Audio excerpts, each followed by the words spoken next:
Bom dia a todos. Mais um sábado muito especial hoje. Nossos cordiais cumprimentos, com votos renovados de saúde e paz. Hoje, o dia 18 de abril de 2020, recordamos mais uma data em que o Espiritismo, fazendo luz para a humanidade, traria, através daquele missionário lionês, o Hippolyte Léon Denisard Rivail, a revelação do plano maior. Um projeto divino para nós em humanidade. Agora eu convido vocês a fazermos uma visita àquele espaço, na Paris de então, já uma Paris esfuziante de vida, de movimento e de agitação. Nós falamos particularmente no dia 18 de abril de 1857. Naquele ano, mais especificamente, na Galeria d'Orléans, que é uma área central, muito movimentada de Paris, lá no Palais Royal, houve o lançamento da primeira edição dos primeiros 500 exemplares de O Livro dos Espíritos. Não é, portanto, este que nós manuseamos, né, no nosso cotidiano. E dessa primeira edição foi na Galeria d'Orléans, só relembrando, e o editor era o senhor Didier, amigo de Allan Kardec, de longa data, e que o incentivou, franqueando-lhe o seu espaço, a sua oficina gráfica, para fazer este lançamento. Mas é interessante que esses primeiros 500 exemplares, para surpresa não somente do editor, mas do próprio Allan Kardec, se esgotaria no mesmo dia. Então as pessoas faziam fila, eram 500, né? Mas aí um passa para o outro, mas você já viu o que tem? É novidade. E ali, como era um local comercial muito movimentado, então não tardou a que se esgotasse essa safra, vamos assim dizer, inicial, né? Mas e aí? O que aconteceria depois, né? Nós temos a edição definitiva, como a conhecemos, só seria lançada em 1860, 3 anos depois. 1018 questões. Na numeração, guarda uma fidelidade com a original, 1019 questões. Só que ali teve um lapso, né? E é necessário, sim, fazer essa correção, porque senão poderia ficar aquela dúvida. Mas houve de 1018 a 1019 questões. É que na numeração, e está lá no original francês, de 1010 pula para 1012. Então houve um erro nessa numeração. Um erro que nada invalida o conteúdo que nós hoje conhecemos. Mas quem teria sido os colaboradores? Porque para falar com os espíritos é necessário médiuns, né? E naquele momento, até pelas intimidades, os laços familiares, relacionamentos sociais que Kardec tinha, então houve duas jovens, a Caroline e a Julie Baudet, uma meninotas de 14 e 16 anos, respectivamente, e que trouxe as primeiras comunicações com o plano espiritual.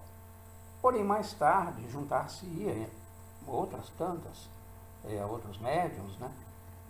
Inclusive a Céline Jaffé e a Hermance Dufour, ambas muito jovens. Agora aqui que tem a surpresa, não é a cereja do bolo, por favor, né? A cereja do bolo fica por conta dos espíritos benfeitores que trouxeram todos, e foram muitos renomados, alguns outros aparentemente desconhecidos, mas são espíritos de luzes. Mas corria então o ano de 1859. E Allan Kardec já assim na França, 2 anos depois do lançamento do Livro dos Espíritos, na edição inicial, teria vindo um seu amigo vice-presidente da Sociedade Parisiense de Estudos Espíritas, vindo ao Brasil. Era um homem de negócios e ligado à indústria açucareira, né? Sucro-alcooleiro. E viria ao sul do Brasil em viagem e depois, tendo implantado alguns núcleos de assentamentos, ele teria vindo para a capital do Império. Estamos falando do Segundo Império do Brasil, né? Com Dom Pedro II. E aqui teria conhecido e se encantado por uma senhora relativamente jovem, mas, não obstante, já tinha uma filha. E as duas eram médiums, curiosidade. E mais, a mãe falava fluentemente o francês.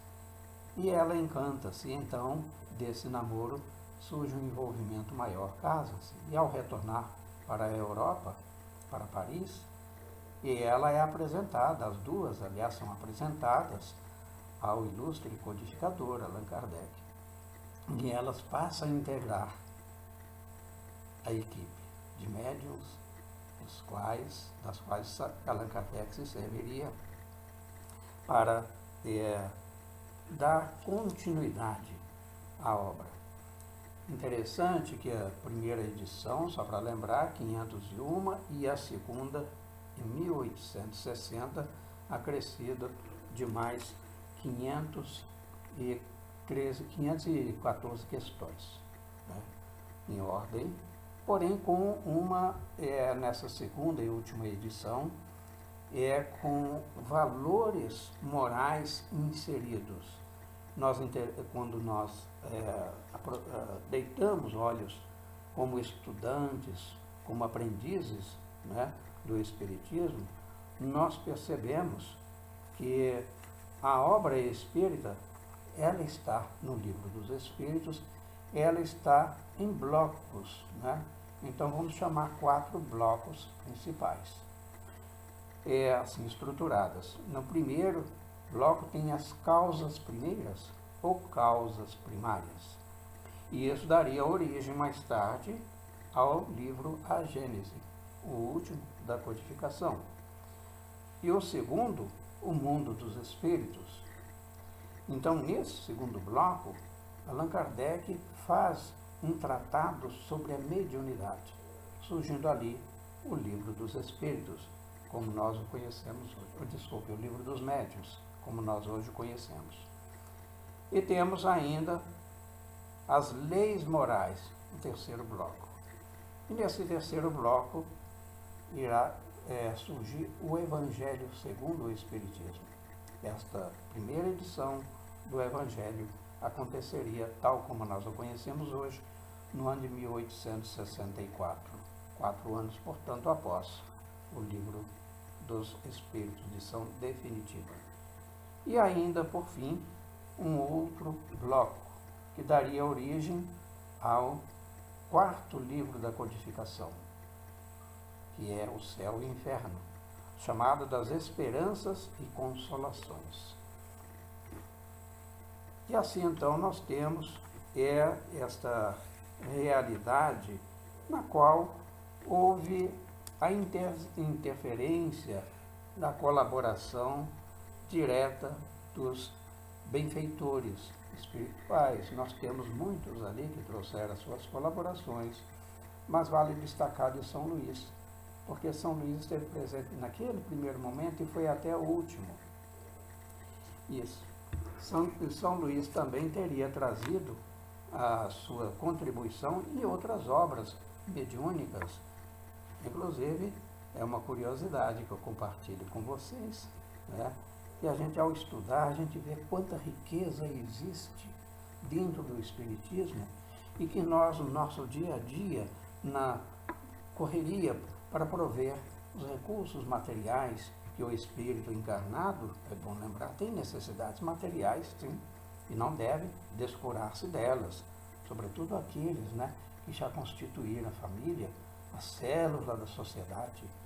Mas é interessante, falando em família, Me ocorre agora que entre o movimento onde se instalou a queda, aliás, a ruptura na França com a queda da Bastilha, a Revolução Francesa, no ano de 1789, até ali pelos anos 1830, a sociedade de então já se achava farta do materialismo. Quando surge, então, os chamados movimentos espiritualistas. E houve uma sociedade da qual Kardec viria a fazer parte, pouco adiante da sua fundação, chamada espiritualismo racional. Então ali buscava-se resgatar, porque o chamado viés filosóficos, ele permeia, esses viés permeiam a nossa realidade existencial, as nossas carências de valores do espírito. Pois bem, então Kardec já tinha contato com esse espiritualismo, não o espiritismo, mas isso seria importantíssimo para ele trazer a lume a codificação, o lançamento de O Livro dos Espíritos que viemos de referir. E observamos que questões há dentro do Livro dos Espíritos em que parece que as perguntas já estavam prontas. Lógico, Kardec sendo aquele pesquisador, um experimentador, ele tinha presente essa realidade, que há sim uma interferência do mundo espiritual. Mas o que eu queria dizer sobre a família? Não vai muito diferente do que ocorre hoje. Não deveríamos mais repetir essa lição. Porém, o cálice está cheio, transborda, e a necessidade agora de nós buscarmos nossos valores espirituais. Os nucleamentos familiares estão dissolvidos, assim como os hábitos, costumes estão muito dissolutos. Então, os jovens de hoje precisam dessa referência, dessa âncora que é a família, porquanto nós nos permitimos desvios, queridos irmãos e queridas irmãs. À época de Kardec já se sentia isso. O povo estava farto de materialismo, faltava algo, a essência da vida, que é a religiosidade. Não necessariamente a religião, que são coisas bem distintas. Porque as religiões são caminhos, cada um elege conforme o seu entendimento, a sua razão, o seu caldo emocional, e dali conecta-se ao Criador, mas sim a religião é necessária. A religiosidade é o sentimento inato, bem o sabemos, em relação ao nosso Criador. Pois bem, então se nós observarmos no livro dos Espíritos, a questão relativa aos atributos da divindade, Kardec pergunta sobre a infinita perfeição, a infinita justiça, soberanas conhecimento, e todos esses atributos que nós já temos lido, se é realmente isto que seria Deus. E os espíritos condescendentes, benévolos, amorosos, como sempre eles respondem, sim, para o vosso entendimento, porém para nós, espírito, e eles ao se referir aos espíritos, aqueles espíritos que compunham a pleiade dos que viriam trazer a lume, a codificação que responde. Porém, para nós, isso não é suficiente, quer dizer, tem muito mais coisa. Então, meus queridos irmãos e irmãs, essa é a introdução para que nós escolhemos nessa manhã para falarmos sobre essa data maior para nós espíritas. Hoje nós temos aqui em Olambra a Lei Municipal 710 do ano referido, mesmo ano, aliás, 2010, e que ela estabeleceu um calendário religioso para a nossa cidade, em Olambra. Então, hoje, dia 18 de abril, por lei municipal, é o dia do Espiritismo. Desculpe, é o Livro dos Espíritos. Dia do Livro Espírita, Dia do Livro Espírita. Eu não estou com o texto da lei. O certo é que esta data já tem para nós o calendário de eventos religiosos aqui em Olambra, tem também essa data que nos é reservada. E no ano de 2018 foi sancionada uma lei federal, que é de número 3789, que estabelece o Dia Nacional do Espiritismo, hoje também, portanto, a nível federal. Nós estamos, então, já com um espaço generoso, não somente dentro da mídia, mas dentro dos chamados calendários oficiais, né, que nos regem as nossas relações com o Espiritismo. Eu vou agora compartilhar com vocês uma música que vem pelo coral Os Cantores do Caminho, que é da cidade mineira de Juiz de Fora. Vocês me desculpem, eu sou um pouquinho mineiro também, eu ainda tenho desse bairrismo. Eu sou como vocês, né? Homens do nosso tempo. Mas a música é linda, é uma homenagem a Allan Kardec. E com isso nós vamos fechando o nosso bate-papo, o nosso Evangelho da Família desta manhã. E depois nós daremos um pequeno intervalo de 1 minuto ou 2, aproximadamente, para vir com o segundo bloco, que será para a evangelização infantil. Fiquemos agora com os Cantores do Caminho.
Então aqui vamos dando um pequeno intervalo e voltamos já já com o segundo e último bloco dessa manhã, que é a evangelização infantil.